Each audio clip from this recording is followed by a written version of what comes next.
Alright gang, here's our final video for chapter 18. This would be for the last part of 18.4. And what we had just finished was looking at the Lac Operon. We were looking at negative gene regulation. And now we're going to look at positive gene regulation. Negative gene regulation was some form of regulation that prevents a gene from working, or we could say it turns an operon off. Positive gene regulation is something that allows an operon to work. So you could kind of say it turns the operon on, but it's a little bit more than that. So if we kind of review on the Lac Operon, remember the operon, we've got our promoter region here. We'd have our sequence of genes for the enzymes we need for this pathway for lactose breakdown, and then we have an operator in here, and this was that on-off switch. Okay. Okay, so the scenario we have right now is, if you remember, this is our repressor right here. This is our repressor, and normally it's in the active state. Normally it's in the active state, which means it fits into the operator, and when it's in the operator, it turns this gene off. It's the off switch.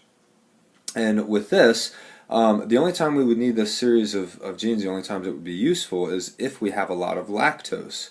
So we had allolactose, which is if you consume lactose, or if the bacteria consumes lactose, that would be present. That's the green circle here. And that deactivates our repressor, which means the gene ends up turning on because the repressor can't fit in here to stop things.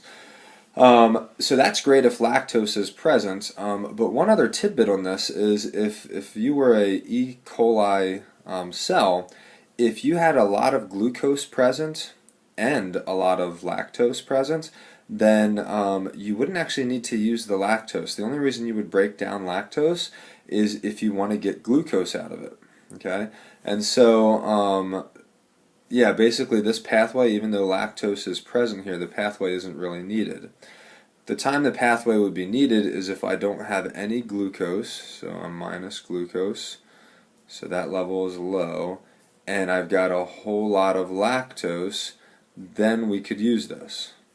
Okay, so the way that we would know, I'm going to go to the next slide, and it's going to show how you would know if glucose is low. Basically, this whole region, this operon, the way we know that lactose is high is if these little green molecules are here. Okay, well, we're still not going to allow this entire thing to happen unless there's a low level of glucose. So we have to figure out what's going to happen there. The other molecule that's present in this whole picture here is this CAP molecule. And off the top of my head, I don't remember what the CAP stands for. But basically, this CAP molecule is something that is required. There's a CAP binding site here that RNA polymerase won't do its job unless CAP is bound here. Okay. Well, CAP, when it's made, the CAP, when it's made, is not active, and it's not able to bind to this spot. Okay, so even though we've turned on the operator, RNA polymerase is not going to do its job here because there's no CAP molecule bound here. Okay, so we'll go to the next slide now. All right, so this diagram is going to show the CAP molecule being turned on. Okay.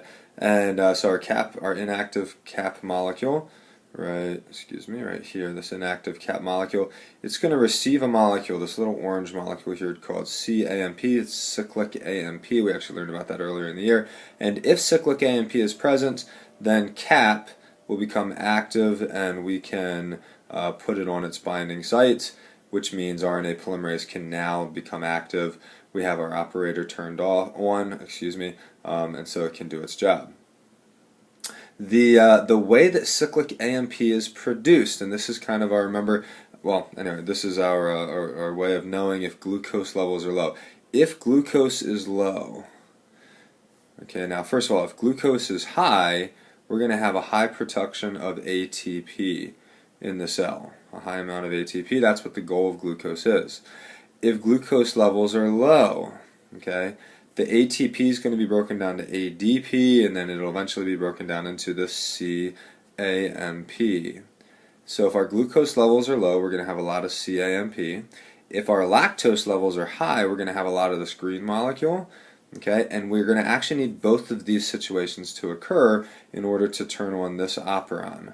All right. And so glucose levels are low. We indicate that by making an active CAP that binds here. okay, then we can basically activates our RNA polymerase, so this whole thing is ready to go. And then also, if there is a high amount of lactose, if there happens to be a high amount of lactose, then this repressor that is normally in here is going to be removed, become inactive, and now we can do things. So there's actually a double regulation happening on here, and it's I need low glucose and high fructose, lactose, high lactose. Anyway, it ends up that this whole cap regulatory thing and positive regulation, that is actually something that is used in quite a few different operons. And so there's a bunch of backup plans. If glucose levels are low, then we potentially turn on the Lac Operon, but there's a couple other operons that potentially get turned on as well by this cap molecule, so that essentially when glucose levels are low, it'll use whatever material it can to come up with ATP. If it happens to be lactose that's present, then the Lac Operon gets completely turned on. Okay, if it's something else, then a different operon gets turned on so that we can make ATP from those. So that's it. That's it for Chapter 18. Nice short video here for you, and you have a good day.